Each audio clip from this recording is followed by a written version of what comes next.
With just 5 games to go in Cinch League 2, it certainly is crunch time. Bonnyrigg Rose know that all too well and try to lift them further off the bottom as they take on Stenhousemuir at Ochilview.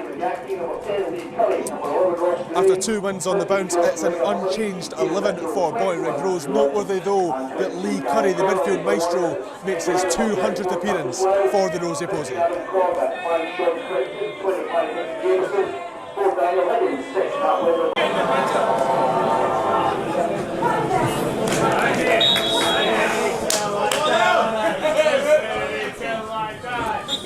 And it's the Warriors to get us underway in this huge game in the 4th tier. Spread out now to Corbett. Yates is peeled off and he's got space. One of his corner spaces troubling for Bonnyrigg Rose, but Patrick Martin comes out and grabs that one. First time either side's really got in behind. It was Matty Yates, such a danger in this division.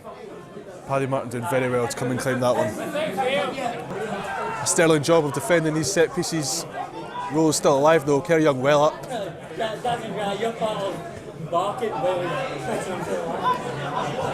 Still there. Still alive in the box. And claims of a penalty for Bonnyrigg Rose. Kieran McGackie going down, holding his shin. A melee in the box there as Rose held bodies forward. Kieran McGackie goes down under the challenge. Referee Barry Cook unmoved. It's gone through to Yates. And he fires a goal. Paddy Martin had to be equal to that one. Gavin Riley asking his strike partner why he didn't get that one across the face. But Yates, the form he's been in, the season he's having, goes for goal himself. And Paddy Martin, in familiar surroundings, is up to the test. Back with Brett. Lee Curry's asking for it. Nice interplay on the far side as Kieran McGackie just comes into the box. Brett's ball in.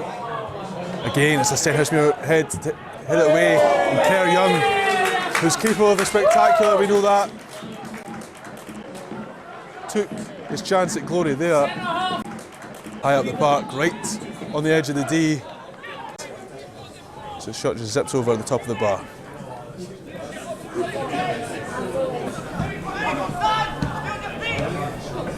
Steady look to quicken the tempo. Gavin Riley.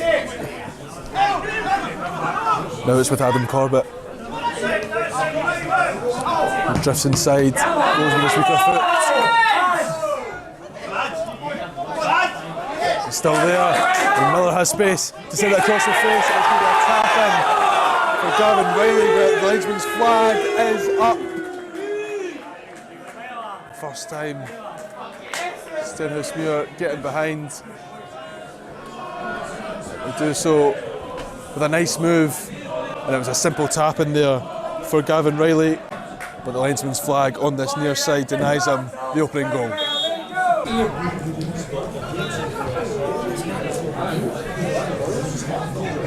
Curry pokes it forward for McGackie, and there's Mitchell, and Curtis Lyle well off his line to deny him there. Rose still alive, and can Stenny hit them on the counter? Alan Horn in a foot race now. And Stenny bodies piling forward. It gets it across the face there, but Gregor has to get his foot in. His back there for Adam Brown.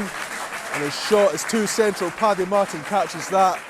And the game just burst into life in the matter of a few seconds. Adam Brown with the chance for Stenhousemuir just after Kieran Mitchell. Could have opened the scoring for Bonnyrigg Rose. Curtis Lyle, who's had it tough from the home support for his kicking, but it was off his line there and kept his side in the game. Not too much to write home about in the opening 45. Rosie's best chance of the half came right at the end. Kieran Mitchell had the opportunity to squeeze the ball under Curtis Lyle, but the goalkeeper did well to come off his line. Half time at Ochilview, it's Stenhousemuir 0, Bonnyrigg Rose 0. And Rose get the second half underway with both sides looking to break the deadlock.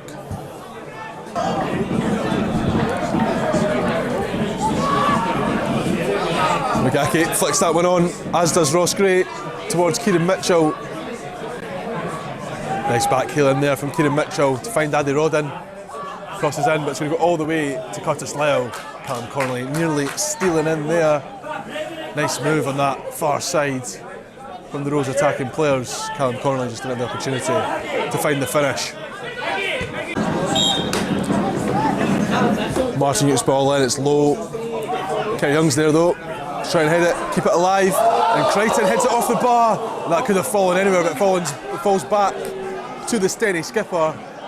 Awkward, unorthodox in there from Sean Crichton as he attempted to head away. And it bounces off of his own crossbar. Luckily for the home captain, it falls his way once again with Kieran McGackie lurking.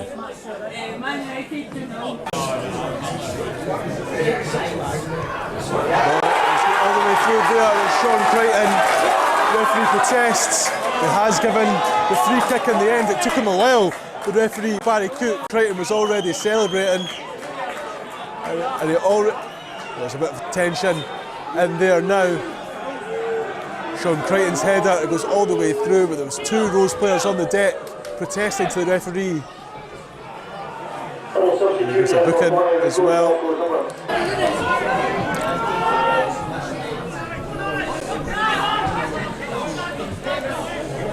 Yates with a chance to fire at goal. It is right down the throat of Paddy Martin, which will be grateful he can fall on top of now.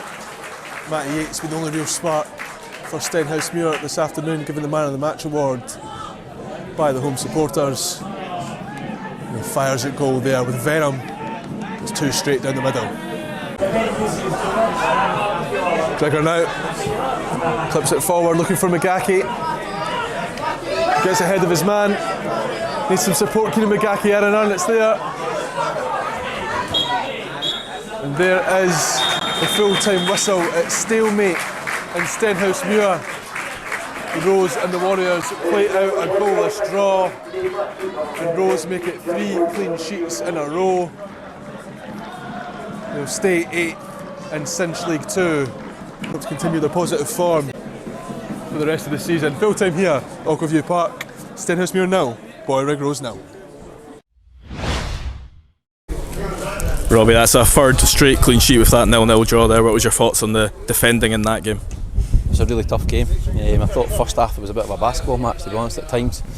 Both teams had chances, and in the second half I thought they probably had more pressure, but Paddy it was more shots from distance than anything else. Obviously the goal gets chopped off. I couldn't really see it. There was a lot of bodies obviously there.